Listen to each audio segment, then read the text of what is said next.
situasi pada waktu itu, ya, kita diadu domba. Pak Prabowo beberapa bulan lalu mengatakan Belanda di belakang gerakan musuh, kan? Ya, saya sudah. Sekarang kita lihat TNI berperang melawan pasukan rakyat pendukung PKI. Kapan itu? September tahun 48. Apa yang terjadi bulan Desember? Agresi Belanda terbesar. 19 Desember 48. Ya. Itu manuver Belanda untuk mengadu kekuatan TNI dengan pasukan desertir dari TNI yang mendukung PKI. Kita berperang saling membunuh. Setelah ini lemah, masuk mereka. Siapa sangka bahwa pemberontakan PKI Madiun 1948 adalah kerjaannya antek asing. Memang Musoh pemimpin PKI yang melakukan pemberontakan, tapi di belakangnya ada Belanda yang saat itu mencoba menjajah kembali Indonesia. Pemberontakan PKI Madiun pada September 1948 digunakan untuk memecah konsentrasi TNI dan melemahkannya hingga lebih mudah dipukul kemudian saat agresi militer Belanda kedua pada Desember 1948. Batara Hutagalung, peneliti sejarah yang juga anak dari Letkol Wiliater Hutagalung, pejuang 45, memaparkan hasil penelusurannya. Ada konspirasi 4 negara untuk menguasai Indonesia sejak Jepang menyerah kepada sekutu pada Agustus 1945. Mereka adalah Amerika, Belanda, Inggris, dan Australia. 4 negara berkonspirasi di tiap serangan militer dan perundingan-perundingan antara Belanda dan Indonesia selama 1945 sampai 1949.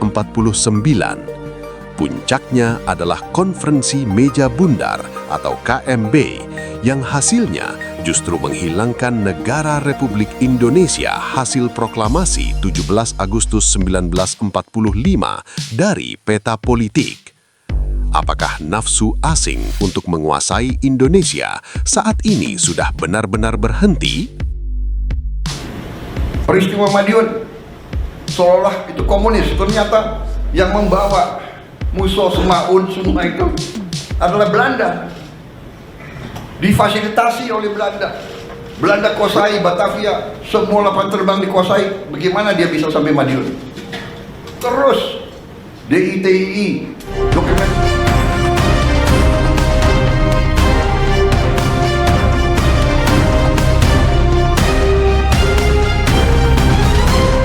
YKCB Channel menjelaskan yang dikaburkan tentang Pak Harto. Subscribe dan nyalakan lonceng untuk mengikuti channel ini.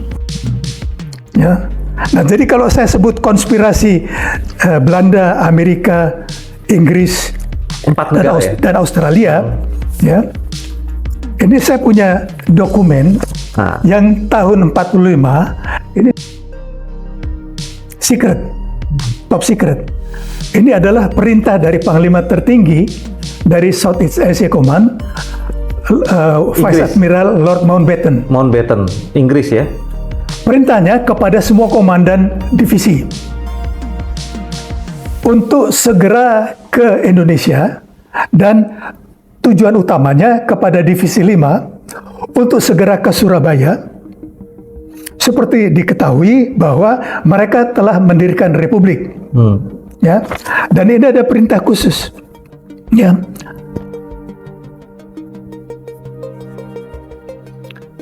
Jadi di sini saya bacakan ya dalam bahasa Inggris. In keeping with the provision of Yalta Conference, artinya di dalam konferensi Yalta tahun 45 sudah ada pembicaraan rahasia. Ya, you will re-establish civilian rules and ini untuk bangsa Indonesia. Return the colony to the Dutch administration. Return the colony to the Dutch administration. Ya. Kembalinya. Jadi di Britania Raya, Amerika, Australia ada yang dinamakan undang-undang deklasifikasi. Undang-undang ini yang memerintahkan kepada pemerintah ya agar semua dokumen rahasia 25 tahun setelah peristiwa tersebut terjadi harus diungkap untuk publik, deklasifikasi. Jadi semua itu ada dokumen-dokumen yang dinamakan classified. Ya, nah ini nanti saya sebutkan contoh lagi bahwa tahun 47 kan ada perundingan Linggajati. Yes. Ya, antara Inggris, antara Belanda Indonesia yang difasilitasi oleh Inggris. Ini ada dokumen dari CIA yang menganalisis ya basic Dutch Indonesian issue and the Linggajati Agreement. Jadi di sini CIA Historical Review Program release in full. Jadi sudah keterlibatan mereka kan, Australia, Britania Raya, Inggris, dan yang tidak ada di buku-buku sejarah adalah peran dari 2 divisi tentara Australia di bawah komando Letnan Jenderal Leslie Morset yang bertugas untuk membersihkan kekuatan bersenjata pendukung Republik di seluruh wilayah Indonesia bagian timur, dari mulai Kalimantan, Sulawesi, Bali, dan sebagainya. Dan setelah bersih dari pendukung Republik, diserahkan kepada Netherlands Indies Civil Administration, NICA, tanggal 15 Juli tahun 1946. Dokumen-dokumennya ada, tapi tidak ada di buku-buku sejarah Indonesia. Jadi kalau kita lihat, ini konspirasi 4 negara kan? Belanda, Inggris, Australia, Amerika Serikat. Coba kita buka lagi lembaran sejarah. Tahun Januari 1942. 4 negara ini tergabung dalam ABDACOM, American, British, Dutch, Australian Command, untuk membendung agresi militer Jepang. Walaupun resmi dibubarkan waktu itu tahun 41 juga setelah Singapura Malaysia jatuh, dibubarkan. Tetapi itu de jure. Tetapi de facto kalau kita melihat fakta-fakta siapa yang bermain tahun 48, tahun 65 PKI. sampai sekarang, mereka. Di belakang PKI maksudnya. Jadi satu contoh, ini saya punya ratusan dokumen. Kalau masih ingat, heboh juga waktu itu setelah 25 tahun awal 90-an. Sudah terungkap dokumen rahasia, bulan April tahun 1962 ada pertemuan antara Perdana Menteri Britania Raya, Harold Macmillan, dengan Presiden Amerika Serikat, Kennedy. Judulnya di situ, Macmillan mendesak Kennedy untuk melikuidasi Soekarno. Jadi artinya selama ini setelah ada perkembangan beberapa tahun, karena politik Soekarno waktu itu pindah-pindah. Dan memang tergantung situasi pada waktu itu. Mula-mula tahun 50-an rapat dengan Amerika. Tapi kemudian waktu konfrontasi merebut Irian Barat, Belanda kan anggota NATO. Jadi minta bantuan Rusia. Dapat persenjataan Indonesia, militer Indonesia terkuat di Asia Tenggara kan, ya kapal perang RI Irian segala macam lah, MiG 17, 19, semua lengkap. Ya, ditakuti kan? Karena situasinya kita tidak menghakimi. Ya, nah yang saya kurang ketahui, mengapa dari komunis Soviet pindah ke komunis Peking? Saya belum dapat dokumennya.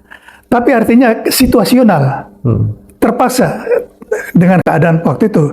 Jadi kita jangan menghakimi ya, pindah-pindahnya. Tetapi akibatnya ini menjadi fatal sampai sekarang. Jadi kita membicarakan ini akarnya di mana.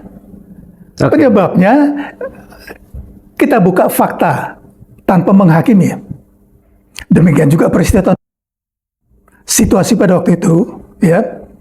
Kita diadu domba. Pak Prabowo beberapa bulan lalu mengatakan Belanda di belakang gerakan musuh kan? Ya, saya sudah tulis di buku autobiografinya. Belanda di belakang musuh.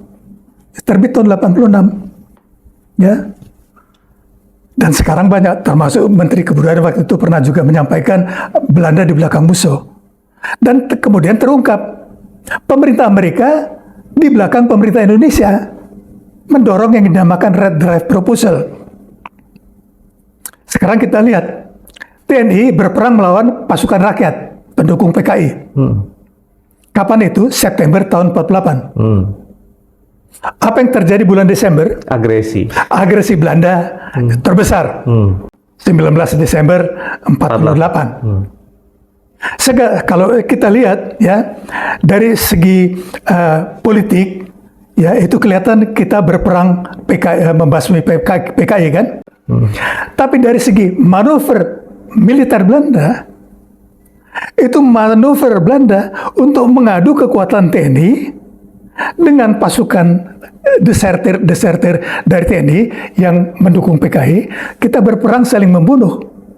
Setelah ini lemah, masuk mereka.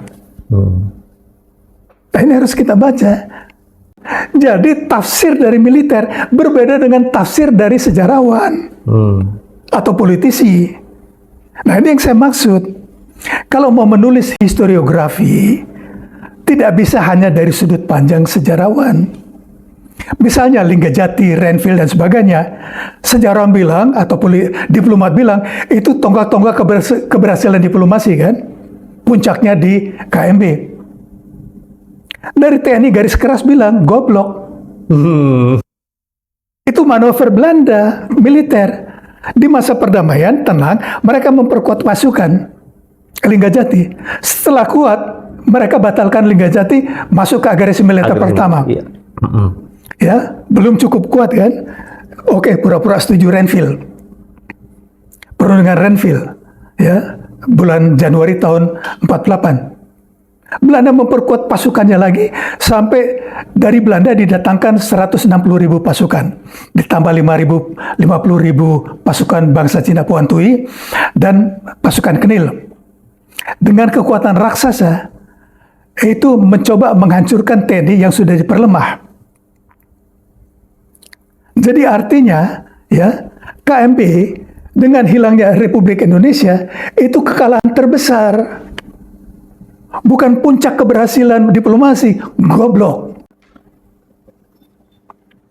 Hasil KMB, Republik Indonesia hilang dari peta politik.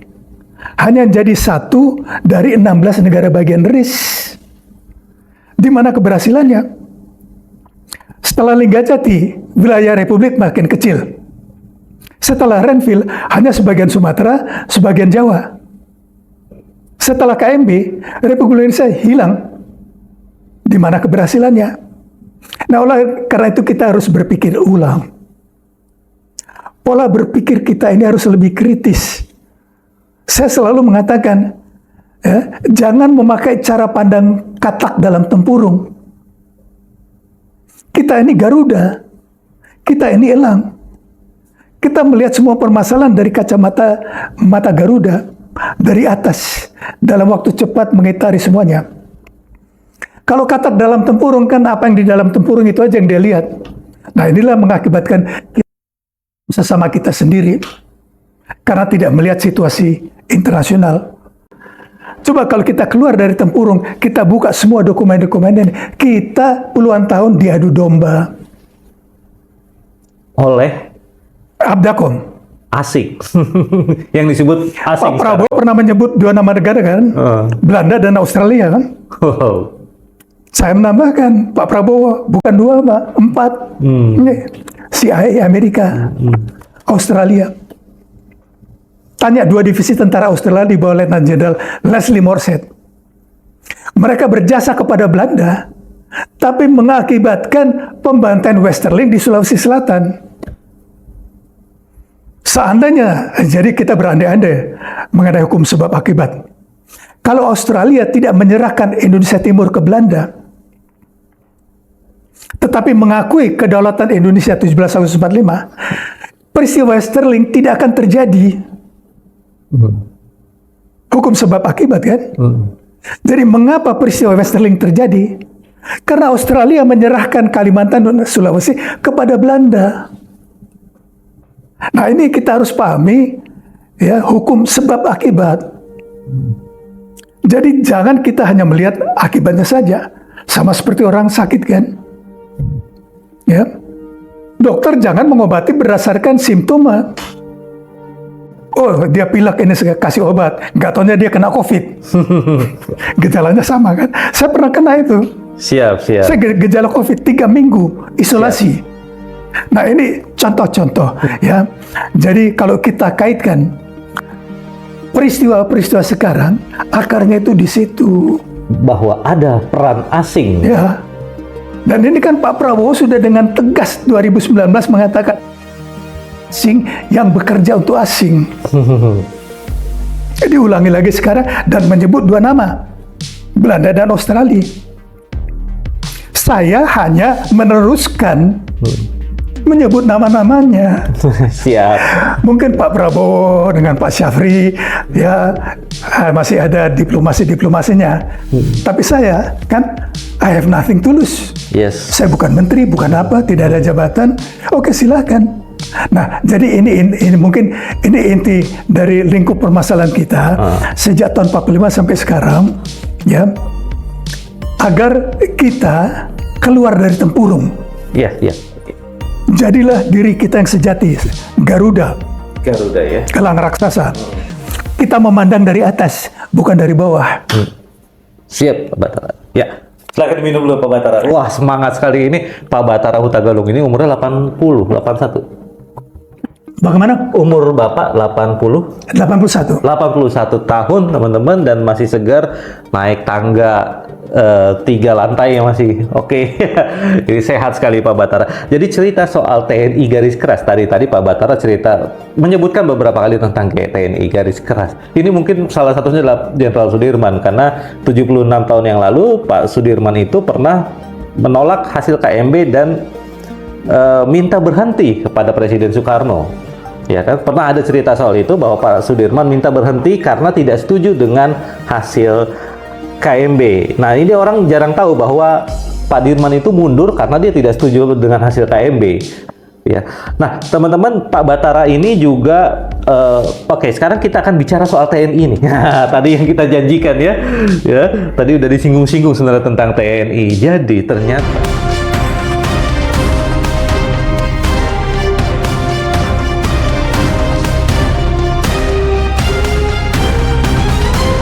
YKCB Channel menjelaskan yang dikaburkan tentang Pak Harto. Subscribe dan nyalakan lonceng untuk mengikuti channel ini.